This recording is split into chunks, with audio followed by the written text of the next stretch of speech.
Hi everybody, here is a brief video for the Coursera course assessment on data ethics in AI.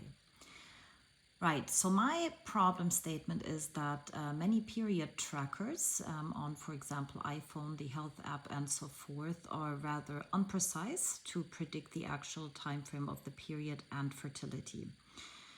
So mainly this is because the only input is an active entry of the actual user.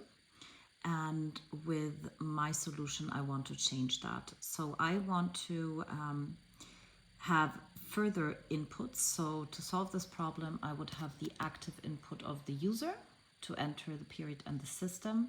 I would also ask the user to enable me to get the data from, for example, a heart rate device or a smartwatch to measure also different body symptoms. And I would also add anonymized scientific data or mass user data where we see certain tendencies on correlations between symptoms and period/fertility. All of that will then be digested in the ML model, and then based on that, the app would then predict when the period or the ovulation happens, and of course constant feedback loops of those predictions, especially if unchanged, then sort of accepted by the end user, go to the to further indirect user input of the measurement history and also to the mass user data information. Right. Of course, I would be very clear on the design, so the user would absolutely know what data is being used, and I would also explain to them in a very easy onboarding video how the model works and what data is being used. And of course, I would be very clear also on the rate of uncertainty, and that, of course, we cannot prevent pregnancy just like that.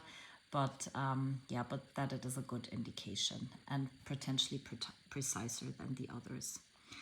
Regarding privacy, of course, I will be very clear that the personal data will be anonymized and that they can be deleted anytime as soon as you don't want to use this app any longer.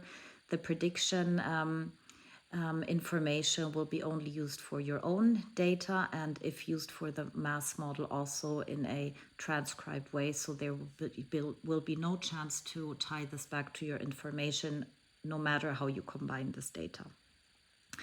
And of course, you have the full control of the access to the device or the smartwatch, so you can also just, sort of skip this indirect user information. Of course, not the predictions that you want, but if you want to, for example, use a measurement device.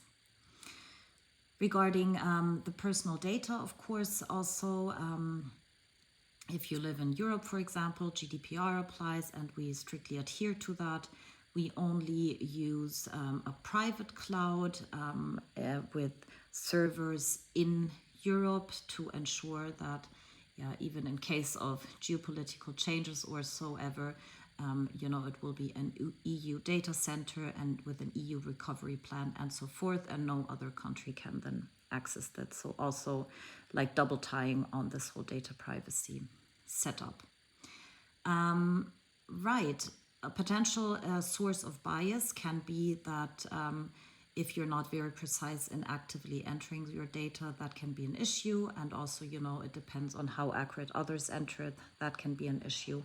But otherwise, the bias should be rather low, hopefully. Yeah, I hope you like the idea, and I hope that all the considerations have been made and mentioned, and hope that you sign off this assessment. Thanks a lot and good luck to you all. Bye.